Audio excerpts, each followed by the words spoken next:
processo de impeachment da presidente Dilma é alvo de intensa polêmica e disputa desde o início, em dezembro de 2015. Além dos políticos, os questionamentos dividem advogados, juristas e representantes do meio jurídico. Há os que consideram que o processo tem embasamento jurídico constitucional e os que apontam o afastamento da presidente como um golpe que está se desenrolando dentro de um rito legal. Conversa comigo o professor de Direito Constitucional da UFMG, José Luiz Borges Horta, que é doutor em Filosofia do Direito. Bem-vindo, Zé Luiz. Sempre uma alegria estar aqui e um prazer muito grande. Zé Luiz, como é que você vê esse processo, não é, que está aí se desenrolando? Nós estamos agora na iminência de ter a votação do parecer no plenário do Senado. Qual que é a sua impressão? É golpe? Não é golpe? O que acontece? Olha, se for golpe, Vivian, é o golpe mais lento da história da humanidade. Nunca, se tem uma coisa que esse processo é tedioso. Demora demais. Eu nunca vi isso. Anos, mais de ano para tirar um presidente que comete crime de responsabilidade, se é que comete crime de responsabilidade. Mas quem diz se o presidente cometeu crime de responsabilidade ou não somos eu ou você, Vivian. São os senadores. Então compete aos senadores definir se houve ou não houve crime de responsabilidade. O que estão querendo é impedir que se apure, o que é absolutamente surreal. Com o argumento de que a apuração retira a presidente do cargo. Ora, quem retira a presidente do cargo não é o fato dela estar sendo investigada. É o fato de que a Constituição determina que um presidente não possa ser investigado enquanto está no cargo. Então é preciso afastá-la do cargo para apurar se houve ou não houve crime de responsabilidade. Se o Senado chegar à conclusão que não houve, ela volta. Há quem deseja que ela volte, inclusive. Você está fazendo uma análise com base no que está dizendo a Constituição. Isso. Você acredita que tudo está sendo feito com base no que diz a Constituição? Não.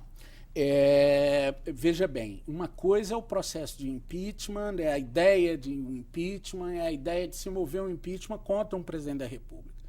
Todos os presidentes da República posteriores à Constituição de 88, em algum momento, sofreram algum tipo de tentativa de processo de impeachment. Até mesmo o presidente Itamar Franco, que é evidentemente exemplo de honradez para todos nós. Até ele sofreu, não o processo inteiro, mas as tentativas, as tratativas iniciais.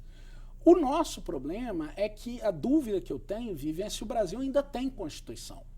Porque, de uma tal forma, o Supremo Tribunal se mete a alterar o texto constitucional, a desdizer o que a Constituição disse, a desrespeitar os princípios fundamentais da Constituição e a tomar decisões com base única e exclusivamente no faro, na intuição, na reflexão deles. Do que você está falando especificamente, quando você faz essa crítica ao Supremo? Eu não sei do que eu não estou falando, porque nós estamos num... Mas eu queria que você justificasse.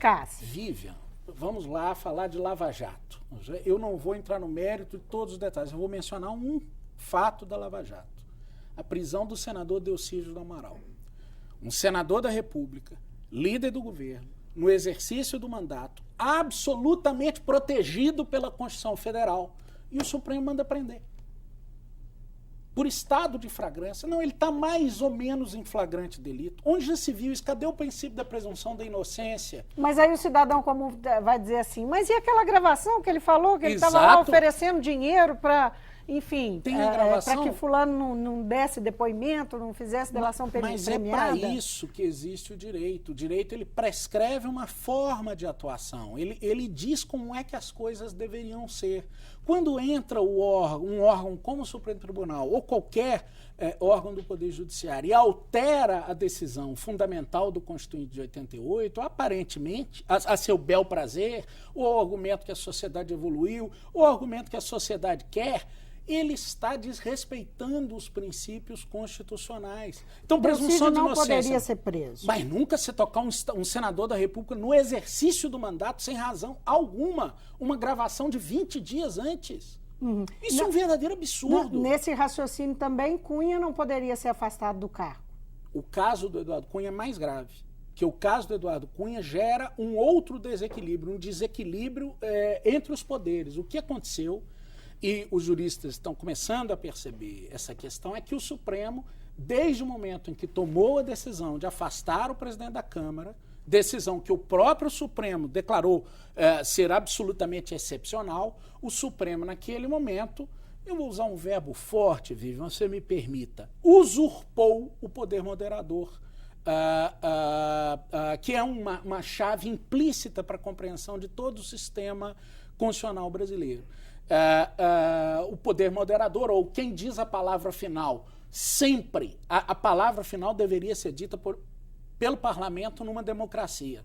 Fora de uma democracia, eu posso permitir que ela seja dita pelo tirano, pelo ditador de momento ou pelo judiciário, que implicaria dizer que, ao invés da democracia, quem está tomando a decisão é uma aristocracia, aqueles que são os melhores entre nós, que passaram por concurso público, se bem que não é esse o caso dos tribunais superiores, ou de todos os tribunais superiores, de todos os que estão nos tribunais superiores, mas é fato que o Poder Judiciário ele não tem legitimação democrática. A legitimação dele, ele tem um déficit democrático. A legitimação dele é puramente aristocrática. Eles são os melhores e, por isso, podem fazer o que quiserem. Ora, o que quiserem não, aquilo que a Constituição deixar. Mas eles se avocam a dizer o que a Constituição deixa, inclusive alterar texto expresso da Constituição, desrespeitando tanto regras constitucionais quanto princípios constitucionais. Agora, não há, tem que haver um princípio da democracia, o equilíbrio entre os poderes, não é? Sim. Quando o Eduardo Cunha, se por um lado o Supremo, você está dizendo que avançou, né, num caminho perigoso ao tirá-lo da presidência da casa, por outro lado, o presidente da casa interferindo no processo e comandando a casa do jeito que estava comandando também não é complicado, assim, questionável Claro, leva a gente a questionar também qual que é o papel de quem para manter equilíbrio? Aí existem duas questões, né? A primeira é